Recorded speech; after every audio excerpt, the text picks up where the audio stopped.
Alright, y'all, I'm back. I'll show y'all how I would process this truck right here. It's a Suburban, or it's a Tahoe.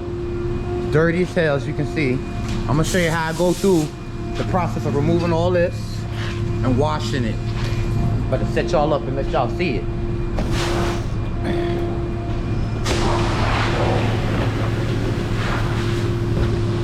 Matter of fact, I'm a time lapse it. Hold on.